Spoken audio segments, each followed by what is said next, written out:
नमस्ते, अभिवादन आपका इनोसेंट इन्वेस्टर के इस नए वीडियो में आपके लिए डिस्क्लेमर। दोस्तों, हम आपके साथ एक ट्रेड अपना शेयर करने चल रहे हैं रिलायंस इंडस्ट्रीज़। यहाँ पर हमने बाई साइड का ट्रेड लिया था। अगर आपके पास हमारा डबल आई स्विंगर सेटअप होगा, आपने भी यहाँ पर बाई साइड का ट्रेड लिया होगा। ठीक है, बाई साइड का ट्रेड मिला था हमको। उसके बाद आज यहाँ पर मेरा स्टॉप लॉस हिट हो गया। अल्टीमेटली आज मैंने जानबूझकर एग्जिट किया क्योंकि मेरा स्टॉप लॉस यहाँ से सिर्फ 6-7 पॉइंट नीचे था, जिसको मैंने 2064 रुपये के आसपास सेट किया था। 2064 रुपये एक इंपॉर्टेंट लेवल भी था पिवट पॉइंट के हिसाब से भी। जो हम रिस्क लेते हैं 2.5% के आसपास का, वो भी वहीं के आसपास मैच हो रहा था क्योंकि 2105 रुपये के आसपास मेरा बाई साइड का ट्रेड इसमें एवरेज हुआ था। और उसके बाद स्टॉक ऊपर भागा भी था। हमने आपको ये भी बताया है, ट्रेड में डिस्कस करेंगे उसको, लेकिन आपको बता दें कि स्टॉप लॉस आज क्लोजिंग बेसिस पे हिट नहीं हुआ, लेकिन फिर भी मैंने एग्जिट इसलिए किया क्योंकि यहाँ पर एक बड़े पैटर्न पे यहाँ पर जो क्लोजिंग हो रही थी वो नेगेटिव हो रही थी।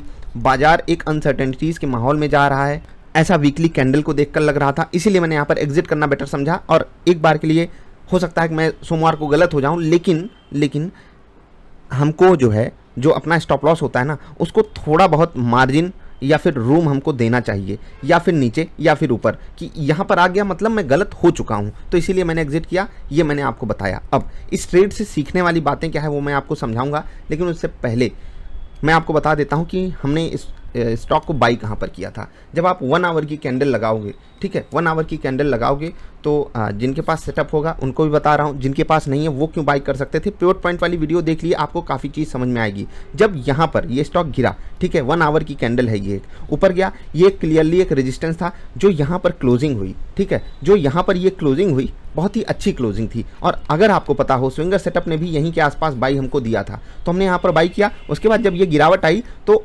जो क्वांटिटी थी हमारे पास, हमने उसको ऐड भी किया। मतलब यहाँ पर ऐसी नहीं है कि एकदम कम क्वांटिटी के साथ हम ट्रेड कर रहे थे, हम ठीक ठाक क्वांटिटी के साथ थे। उसके बाद स्टॉक ऊपर भी गया, फेवरेबल कंडीशन भी बन रही थी, बाजार को लेकर भी हम काफ़ी ज़्यादा पॉजिटिव थे। यहाँ पर बाजार क्लोज होती है, सारी चीज़ें यहाँ तक परफेक्ट थी, हम प्रॉफिट में थे, ठीक ठाक प्रॉफिट में थे। और उसके बाद अगले दिन बाजार नीचे खुलती है और नीचे जाती भी है। इवन रिलायंस के स्टॉक की यहाँ पर स्पेसिफिकली बात हो रही है। उसके बाद अगले दिन भी गिरता है, ठीक, अगले दिन भी गिरता है और आज भी गिरता है और स्टॉप लॉस दे जाता है हमको। इस ट्रेड से हमने क्या सीखा? हमने ये सीखा कि अल्टीमेटली एक प्रॉफिट वाला ट्रेड भी जब लॉस में कन्वर्ट होता है, उसका दुख तो जहाँ है तहाँ है, लेकिन हम कभी भी किसी भी ट्रेड में श्योर नहीं हो सकते। मैं आपको बता दूं कि जितने भी ट्रेड मैंने पिछले हफ्ते लिए थे स्विंगर सेटअप पे, सबसे ज़्यादा कन्विक्शन मेरा रिलायंस में था, सबसे ज़्यादा कन्विक्शन। और स्टॉप लॉस किसने हिट किया? रिलायंस ने। सबसे ज़्यादा कन्विक्शन था तो ऑफकोर्स ये बात है, क्वांटिटी भी ज़्यादा रही होगी। तो ये हफ्ता अगर आप देखोगे तो जितने भी लोग स्विंग ट्रेडिंग करते हैं उनके लिए अच्छा नहीं गया। क्यों नहीं अच्छा गया? क्योंकि भाई साहब, मैं बाजार 1 मिनट दिखा देता हूँ। जब बाजार ही अच्छी नहीं चलेगी, इस हफ्ते हुआ क्या, बाजार गैप अप कर दी, ऊपर रही, ठीक, ऊपर रही, लेकिन फिर अल्टीमेटली उसी लेवल पे आकर खड़ी हो गई जहाँ पर वो पिछले हफ्ते थी। मतलब कि कोई मोमेंटम नहीं आया। इवन जो ये रैली लाने वाले स्टॉक्स थे उनमें भी प्रॉफिट बुकिंग आई। जो स्टॉक पहले से गिरे हुए थे वो अपने पुराने लेवल पे वापस आ गए। रिलायंस ने भी वही किया, इवन अपने पुराने लेवल को इसने भी तोड़ दिया। यहाँ पर गिरावट बाजार के मुकाबले ज़्यादा आ गई। क्या कर सकते हैं? अब इस ट्रेड के आगे की कुछ मैं बातें आपसे करना चाहता हूँ कि जब पिछली बार रिलायंस भाग रहा था, जब पिछली बार रिलायंस ने भागने की चेष्टा की थी और तब हमने इस स्टॉक को पकड़ा था, तो सेम सिनारियो बना था। इसीलिए मैंने इससे पहले ना कल ना इससे 1 दिन पहले एग्जिट करने की बात सोची। आज ही क्यों सोचा? क्योंकि वीकेंड भी था और जो टेक्निकल लेवल्स थे वो टूट रहे थे। जब हमको यहाँ पर बाई सिग्नल मिला था स्विंगर सेटअप पे, मैं स्पेसिफिकली बात कर रहा हूँ। उसके बाद जो लोग पिवट पॉइंट वाली वीडियो देखते हैं, ब्रेकआउट वगैरह देखते हैं, वो यहाँ पर एक देखेंगे एक ट्रेंड लाइन जा रही है, इसको तोड़ा इसने, फिर यहाँ पर आपको बाई साइड का ट्रेड मिल सकता था। जो लोग ट्रेंड लाइन वगैरह देखते हैं, टेक्निकलिटीज़ को आप थोड़ा सा समझने की कोशिश कीजिए। अगर आप इस ब्रेकआउट को भी देखते, ट्रेड ले लेते, क्योंकि यहाँ पर ब्रेकआउट ट्रेड हो जाता तो आरआर हमारे बहुत अच्छे फेवर में नहीं रहता। लेकिन जितने भी लोगों ने स्विंगर सेटअप पे ट्रेड लिया या इस ट्रेंड लाइन के रेजिस्टेंस को ब्रेक करने पे ट्रेड लिया, उनको एक बढ़िया रिस्क रिवार्ड मिल रहा था। यहाँ कहीं के आसपास स्टॉप लॉस, यही सिनेरियो हुआ था। ऊपर गई बाजार रिलायंस का स्टॉक, उसके बाद नीचे भी आया, तो हम कॉन्फिडेंस में थे। जितना कॉन्फिडेंस यहाँ था उतना ही यहाँ पर था, लेकिन यहाँ पर मेरा टारगेट हिट किया बाजार ने और यहाँ पर मेरा स्टॉप लॉस हिट किया। ठीक, क्लियरली हमको बाजार ने स्टॉप लॉस दिया। 2105 रुपये मेरा बाई साइड का ट्रेड था। उसके बाद 2064 रुपये ये मेरा स्टॉप लॉस था। और उसके बाद जो मेरा पहला टारगेट था 2175 रुपये का था। ठीक, दूसरा टारगेट मेरा कितना था? 2210 रुपये का था।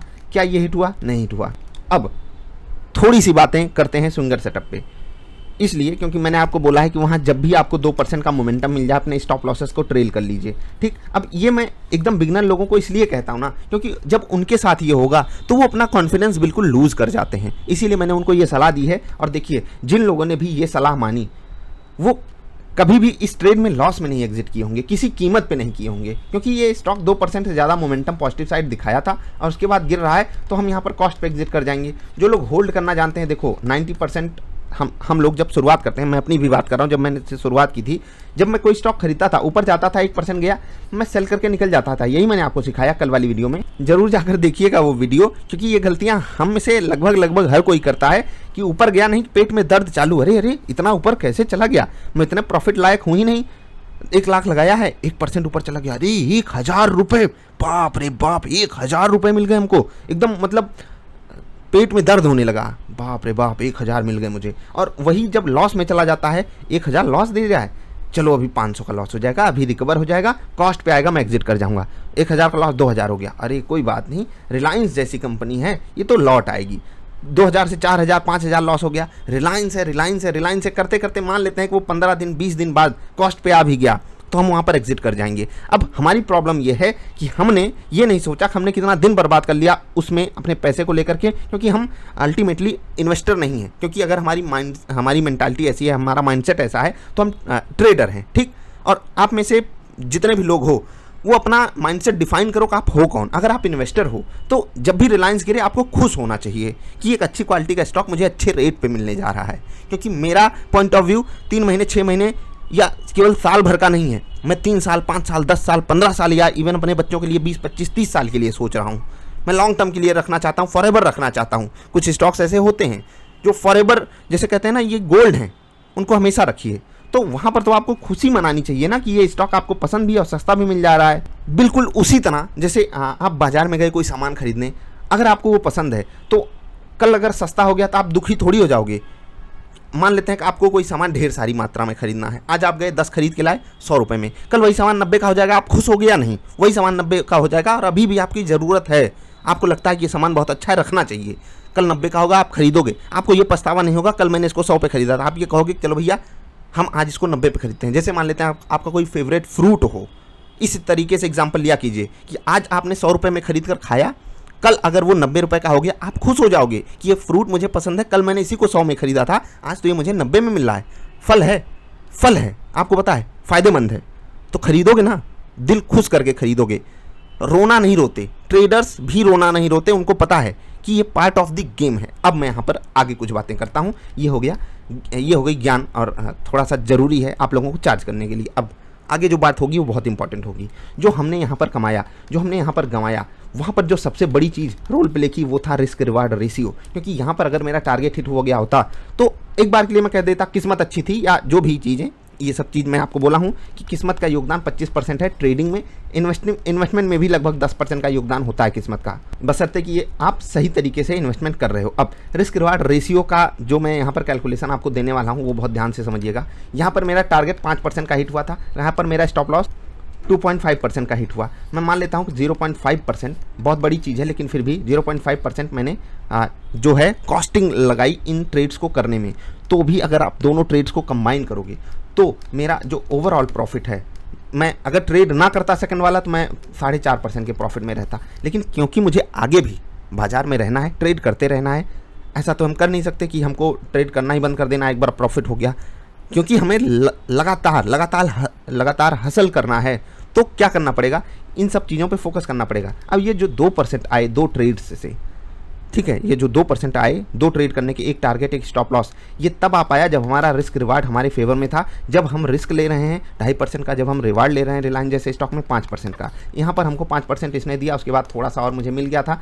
क्यों मिल गया था? क्योंकि मैं ट्रेलिंग स्टॉप लॉस यूज़ करता हूँ, 5% आ गया। अब मेरा स्टॉप लॉस 2.5% प्रॉफिट में रहेगा। उसके बाद भी ये स्टॉप लॉस हिट नहीं किया और ऊपर चला गया। ठीक है, ये एक एक्स्ट्रा सिचुएशन थी जहाँ पर मैंने बड़ा टारगेट अचीव कराया, लगभग 7.5% का। वो मैं आपको बोलता हूँ अल्टीमेटली हमारा टारगेट होता है 8%। आप लगभग सुनते रहते होगे। अब यहाँ पर रिस्क रिवार्ड अगर आपके फेवर में रहेगा तो ये चीज़ें होंगी आपके साथ, क्योंकि आप स्टॉप लॉस को अवॉइड नहीं कर सकते। और मार्केट की कंडीशनिंग इस हफ्ते ऐसी थी कि बहुत से जो स्विंग ट्रेडर्स थे उनको यहाँ पर लॉसेस हुए होंगे, बहुत लोगों ने स्टॉप लॉसेस लिया होगा, बहुत लोग एवरेज करने के बारे में सोच रहे होंगे।